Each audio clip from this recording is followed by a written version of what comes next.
God! Oh, Jesus Christ! But you kind of get the feeling, as you're making something, that you are really doing something that is quite important here.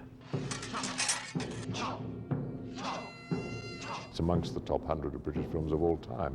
Contradicts all the styles of the Hammer films that have gone before, using the same artists. I mean, you know, Ingrid Pitt and Christopher Lee. You must think, oh, this is going to be a typical Hammer film, and it isn't. It's faced a nightmare all through its making, through its post-production, through its travels to get distribution. Ever since the film got started in script form, there was a nightmare over it, like a black cloud. It also gives them very strongly a sense of how difficult it really is to work in the movie business. And their best work is hidden, trashed, reviled, stamped on. And it should be considered a cautionary tale. You know, watch this, it can happen. Avoid it.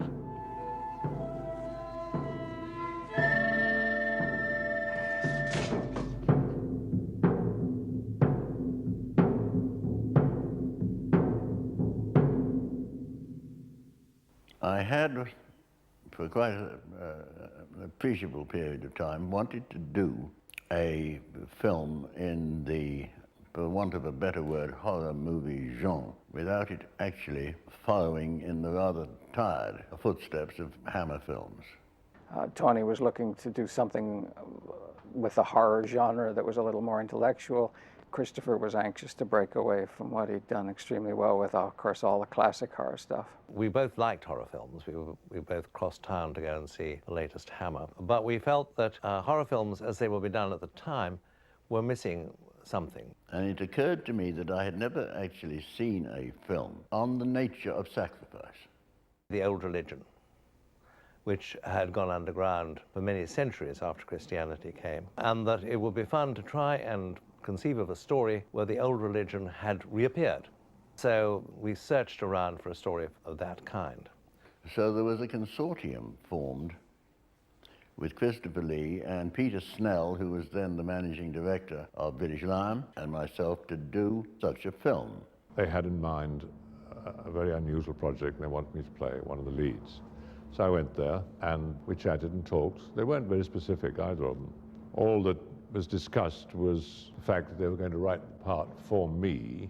It seemed to me also that I ought to try and dress it up in a way that provided something in the shock detective story, since after a number of pieces for the stage, like Sleuth, it was sort of expected. So I started with a checklist of who would make the ideal sacrifice. The king for the day, the man who represents the law, the man who is a virgin. So I thought if we fitted up someone with all those attachments and qualities, we had the ideal sacrifice.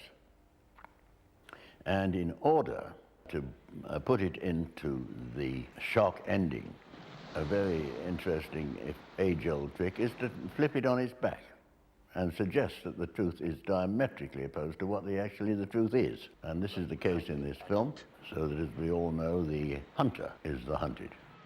And all through my friendship with Tony, we used to play games with each other. So the idea came to do a story in which an entire community played a game on one person, and that's exactly what the film is. Robin had a heart attack at that point, and he had to rest, and his wife came to me and said, "Can you keep Robin quiet?" So I said, "There's nothing like a piece of very research." And the local public library had a very good section on the pagan and on the occult. Well, the old religion was, of course, paganism.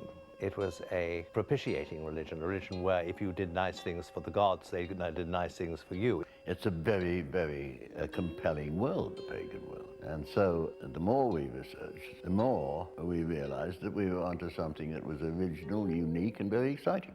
Well, the May Day Festival is a very specific play called the Morosco play, or the Morosco dance, which goes back into the mists of time. It's certainly pre-Christian. There's always a teaser, there's always a hobby horse. It's about the renewal of life. The hobby horse covers the women to make them fertile, to make them have babies. It was a sort of pagan idea. And in Britain, a very clear version of this is down at Padstow. I rang Tony Shaffer, who was in New York. "Oh," he said, "it's very interesting you should have rung me because I've finished the script." what are you going to call it? And he said, The Wicker Man. And I said, has that got anything to do with druids and their sacrifices? And he said, I hate you. Because I was almost the only person probably who knew what the Wicker Man really represented, pagan sacrifice.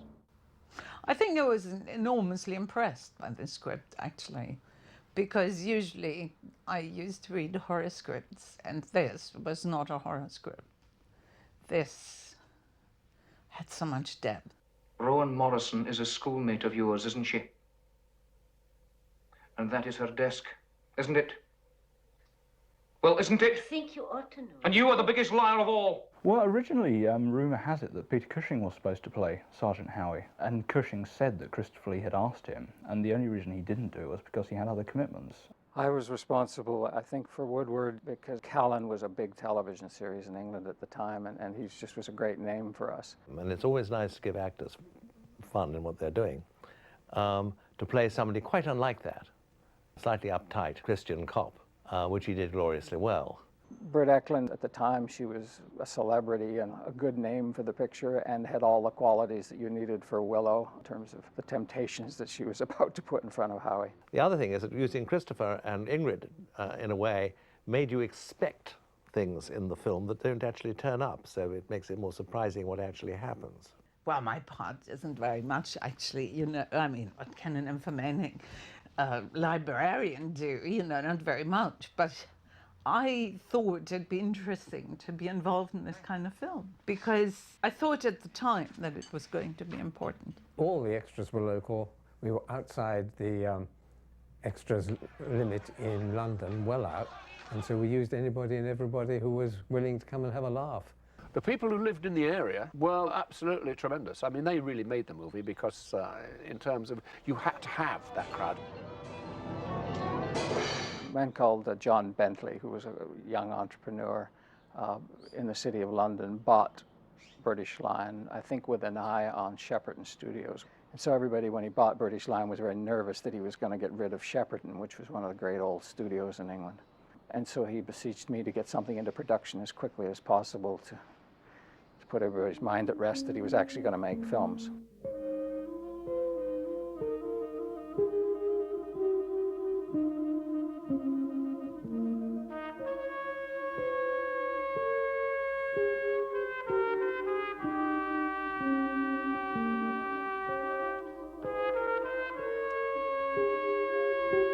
Robin Hardy, Seamus Flannery, the art director, and Jake Wright, his first assistant director, spent a long time trekking all up and down that part of Scotland.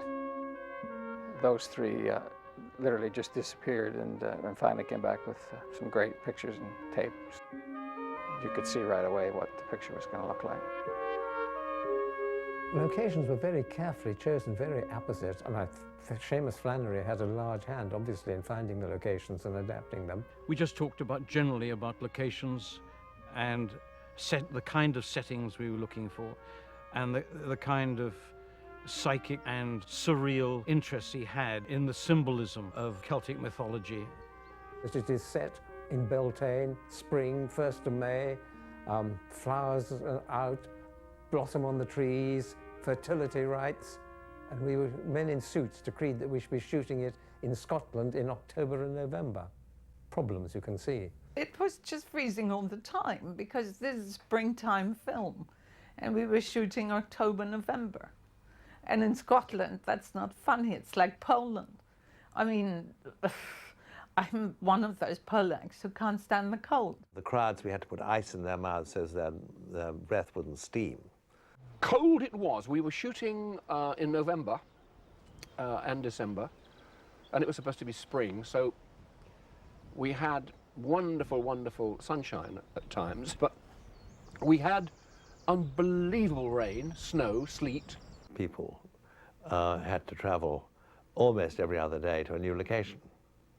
And just sorting them all out every morning was like sort of sorting out a small army. When we were shooting inside, doing an interior, and the sun came out and the wind dropped, we must catch this opportunity, out we go.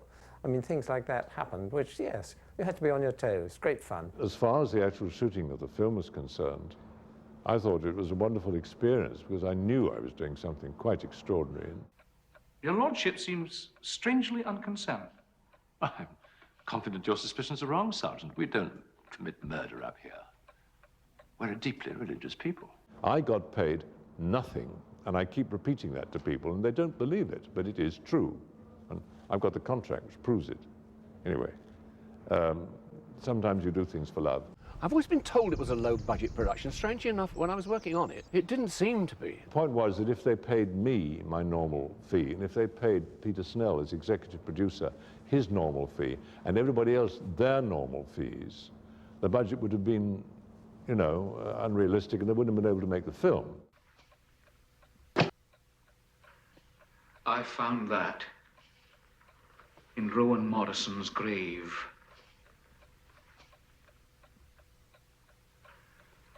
Little Rowan loved the Marchairs. I thought Robin did a wonderful job. I thought that the art director, Seamus Flannery, did a wonderful job. I thought the clothes were superb and dead right. The whole thing came together quite beautifully. I read it as a melodrama, and I believe that was the way that Tony Schaefer wrote it. Halfway through the production, standing on the set by the camera with Harry Waxman, to my astonishment, Robin Hardy announced it was a musical. In the woods there grew a tree, and a fine, fine tree was he. Music came out of Robin Hardy's research on the Druids and a lot of the ballads, the ancient English ballads, and then of course he got together with Paul Giovanni and they put the music together before we shot because most of it was to playback and it had to be an integral part of that community. She says, do you want to try? I think that all religions rely very heavily on music. For the old religion, music was very important too. Quite a lot of them used in the film were done by Robbie Burns, the great Scottish poet, and he adapted some of them and he wrote some special lyrics for others. And the music was absolutely superb. It's such a pity that the composer is no longer with us. Paul Giovanni, who composed it and played some of it, had never scored a feature film before, so it was quite experimental in a way. But at the same time, it varies incredibly from being very atmospheric to suddenly almost becoming a musical.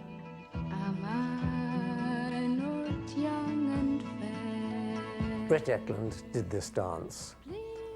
The powers that be, I don't know who, decided that there were certain aspects of Brett Eklund that might be better doubled. And so we shot the scene with Britt Eklund, and then we said, thank you very much, Britt, that's all for today. Took her downstairs, put her in a limousine to drive away, and in another limousine lying there was a body double, who we then brought up and got her to do the dance as well. The Wicker Man is specifically Celtic, and it is well recorded. Burnt their prisoners, their victims, their animals as sacrifices to the gods in huge wicker men. There was an illustration which I found in a book of an actual wicker man. And from that, I was able to conceive how it was possible to put people inside a wickerwork man. To sacrifice these people in between heaven and earth in the tree was particularly pleasing to this female deity. And if they did that, they might get victory in their next battle, or their crops would do well, or whatever they hoped for, whatever they prayed for. And the big problem, of course, was to actually physically do it with the kind of budget we had. There were actually 3 wicker men. There was one which was just down to the thighs, and there were 2 complete ones. To cut down on the labor costs, I made the structure of a man, but out of wicker hurdles, which are used for sheep, containing sheep, on hill farms. And these come about 5, 6, 7, 8 foot long, and they're woven. The original drawing, sketch for the proposed wicker man, I actually filled the eyes with daisies. And the daisies in the eyes were just too friendly somehow. And this was bothering me because it wasn't enigmatic enough. And then I went from that to a more sculptural effect, and that was by indenting the wickerwork of the face in. So part of it was out, and this cast a shadow as if there were 2 eyes. But then it looked sort of slit-eyed and evil. And finally, I did a sketch starting with nothing. I thought, now what can I do to it? And I thought, wait a minute, with no eyes, no nose and no mouth, just the shape of the head. That's it. It's a blank face. And it's quite ominous because you read into it what you want to read into it.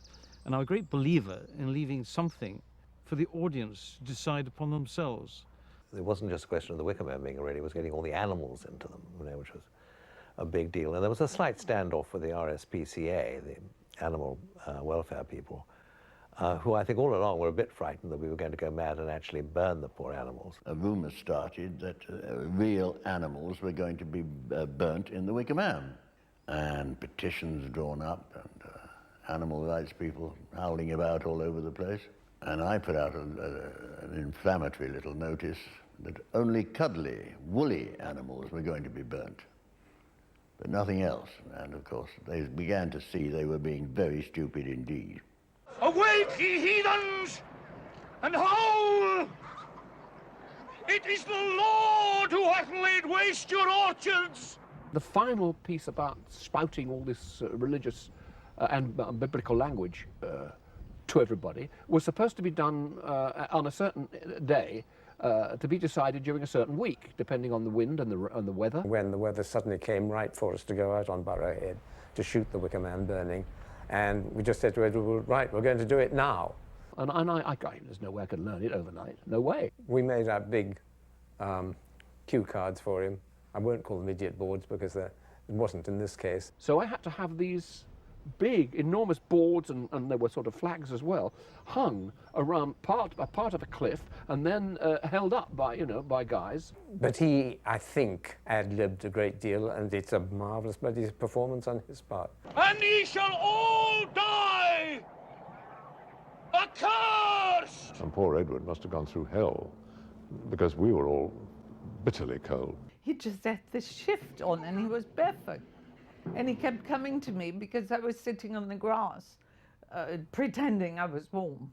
And he kept coming, putting his freezing plates under my frock. And I said, Edward, stop that.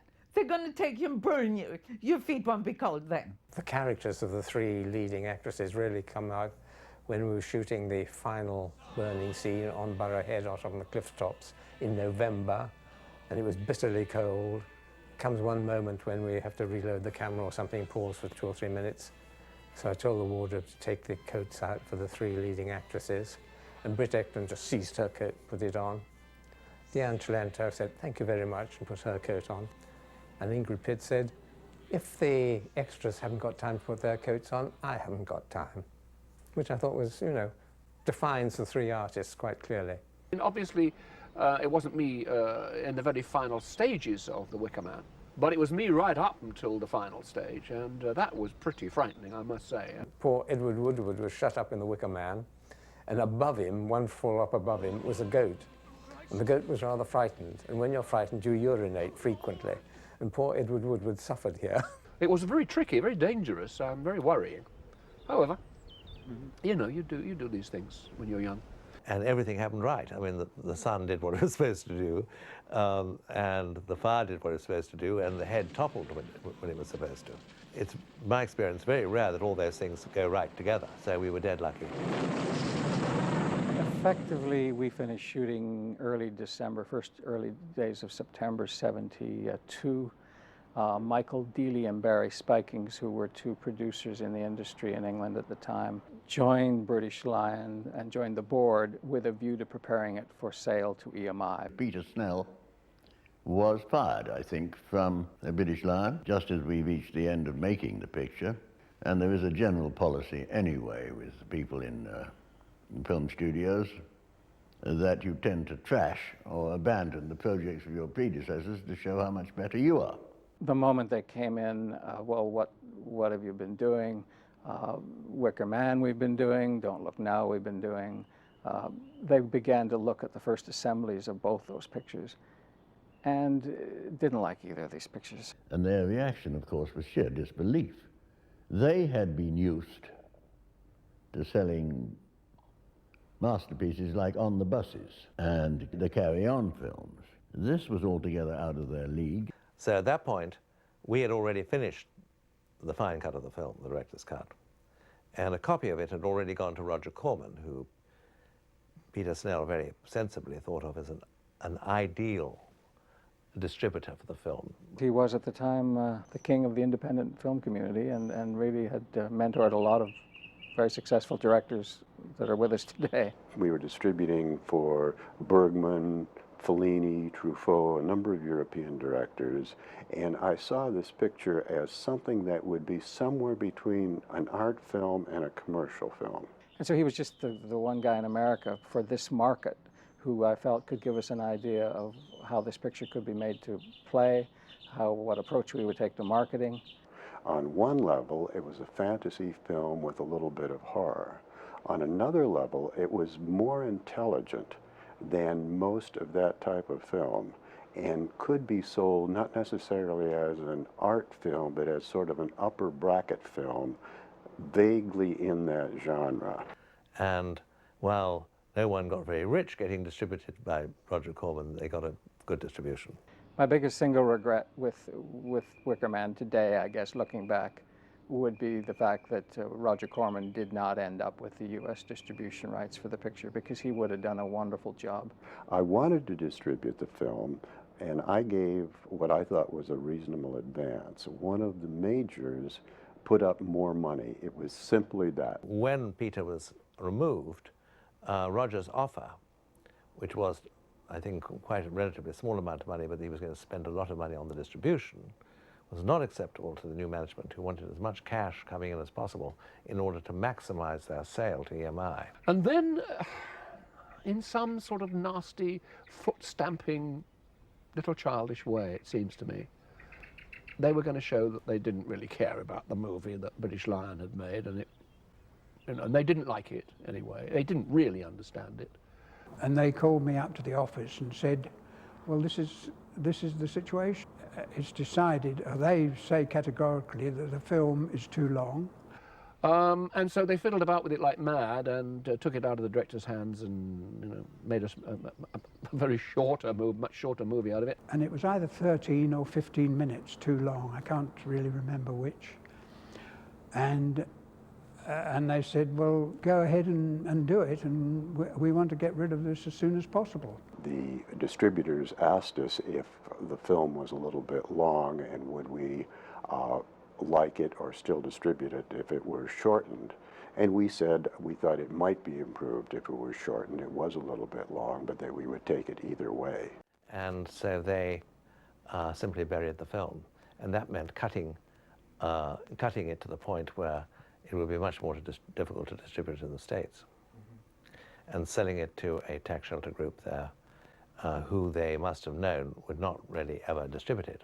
I was more or less in a situation where I had to do what I was told to do. The new management then just sliced the picture up like salami. I had a screening with the heads of production of this new company, and they were highly delighted. They were so delighted, they sent me a crate of whiskey.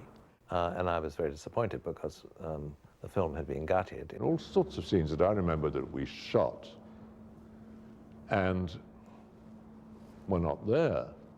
So I thought, this is very strange. I wonder what's happened. So I went upstairs afterwards, purely out of courtesy, to say thank you to Michael Dealey, who had replaced Peter Snell as the managing director of British Lion. And he sat at his desk. He didn't get up when my wife walked in, which is always pretty good guide towards somebody's character and behavior. And he said, well, what do you think of the film? And I said, well, I think it's a marvelous film, Michael. And Dennis said, yes, I think so too, and so did my wife. And he looked up at me and he said, I think it's one of the 10 worst films I've ever seen. It was a sort of kick in the teeth to everybody, really. It doesn't matter too much to actors. Actors, have done the movie and they move on to something else. But when you've got people who've put their lives into it, like the director and the writer and the people who are actually producing it, it was an awful, terrible thing to do. The original script started off in Scotland with Edward Woodward receiving the letter addressed to him only, which quite set the difficulties at the beginning. There was a scene where Lord Summerall brings a young boy to be introduced to it was a sort of his sexual awakening by the landlord's daughter, and it's intercut with some snails and moving rather sensuously. You don't see that Christopher Lee, who's actually in the first night, you don't see that he's actually orchestrating everything. You don't get that feeling of dread that comes from him pulling the strings. All the fertility scenes, the dance scenes with the little girls. The baker, the fishmonger, the doctor, the chemist. A lot of the religious mumbo-jumbo had been cut out. There was some wonderful material where Christopher talks about apples as if they were kind of, you know, some wonderful gift from the gods. It had been cut down to appeal to audiences with an extremely short attention span. I saw it again, and I thought, well, I don't really miss anything. I know this is very controversial stuff, but I didn't really miss anything because I thought a lot of the things with the apples went on a bit, and we could do without it. These scenes needed cutting, but they didn't need completely obliterating. Once I had left the premises, both Michael and Delia and Barry Spikings had no faith in the picture at all, any more than they had in Don't Look Now, so they matched them up as a double bill, which was even in the 70s unheard of, in the sense that double bills had come and gone. And they really just kind of got it out there in the UK on a minimum basis. No press show, no publicity, until eventually, I think under pressure from various quarters, they did actually put the picture out. The net result was that it did not have the kind of showing that it deserved. I rang all the film critics I knew, and I said, would you do me a favor, and I will pay for your seats. Would you go and see this film? It's on now. And nobody asked me to pay for their seats, and they went as individuals. They paid for their own, and the acclaim for the film was virtually unanimous. But there was an even greater result, which is, as I say, to come down to today, it turned it into almost the film they didn't want you to see. So I rang up Peter Snell, I rang up Tony Schaffer, and I rang up Robin Hardy, and I said, look, what's happened to the rest of the stuff that was taken out? Because it's so marvelous, you know, can't we do something about this? They probably got on to a British Lion and said, look, we've got your film has been finished and it's out. We're sending your negative down to your vaults in Shepperton Studios, which they did. Robin Hardy went to the vaults at Shepperton Studios to look for the negative and the outtakes. He was met by somebody who, he doesn't remember his name, in a terrible state of agitation. There was a giant motorway being built, the M3, past Shepperton Studios, and the order was given to clear out the vaults, get rid of all the old positive trims. The trucks came to take away all rubbish and trimmings and lots of stuff, and some idiot put it with the wrong cans. The negative that came down from the lab was inadvertently put into the same vault, and the vault manager clearly put it in with the positive. I can't remember anything like this ever happening in my entire life. I've made a terrible, terrible mistake. The most awful things have happened. We've lost the negative and the outtakes. There's no question that all that stuff, including the negative from the Wicker Man, was inadvertently loaded and dumped into the M3. I can't think of any other time that happened. It's like, you know, a vicar taking the sacramental wine and using it for cleaning the floor. You don't do that with a negative. But it could happen. I said, well, how do you lose or mislay 1 or 2 or maybe 300 cans of film? Christopher quite rightly says it has to be somewhere people don't destroy negative. My belief is that it still exists somewhere, and only a very small number of people know where. To us, the movie really had potential as an art house type film. And we were very fortunate to find these young people who wanted to distribute the picture and who were prepared to go to great lengths to get some form of negative so we could restore it. And we very quickly came up against a brick wall, which was that the negative no longer existed. And by a weird collection of circumstances, the only long print available, I guess, in the world was the one we had. So we were very excited when the long version of The Wicker Man came into town. Christopher and Robin Hardy, you probably know, working with another small independent, began to work about 30 prints around the country. Christopher Lee cooperated magnificently in helping us publicize this movie, often going to small towns like Jacksonville, Mississippi. My delights, my work goes forward day and night. We went to Baton Rouge, which was the University of Louisiana. The moment that film was shown to the young students, it took off all around the world. And it just built a reputation. Amazing reviews. Long runs. With a run in Boston that broke house records at the Orson Welles Cinema. In San Francisco, it ran for 32 weeks. And the result has become one of the great cult movies of all time.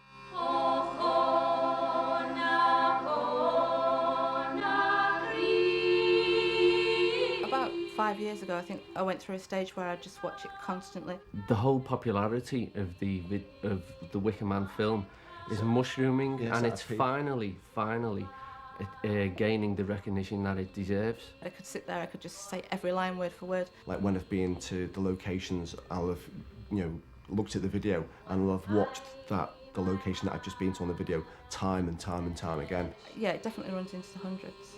Okay. Good evening, ladies and gentlemen. Welcome to the National Film Theatre. Would customers attending this evening's screening in NFT1 of The Wicker Man now please start and take your seats.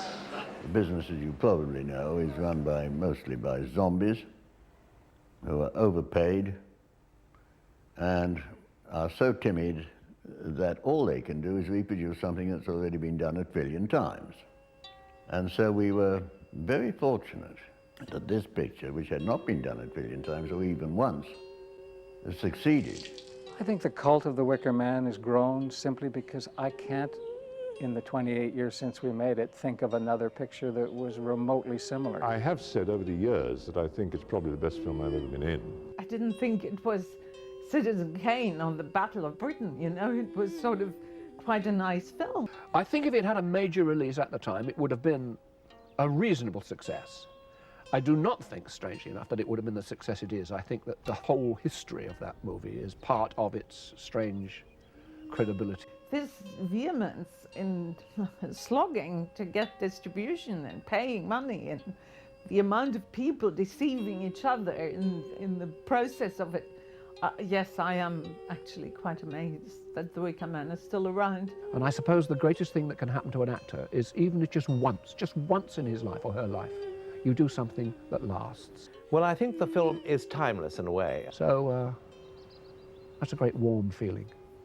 You may not believe in occult magic, but you'll be hard not to, faced with the objects put in the way of this film succeeding, and it survived. The more you cut it back, the more it grows.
Be there.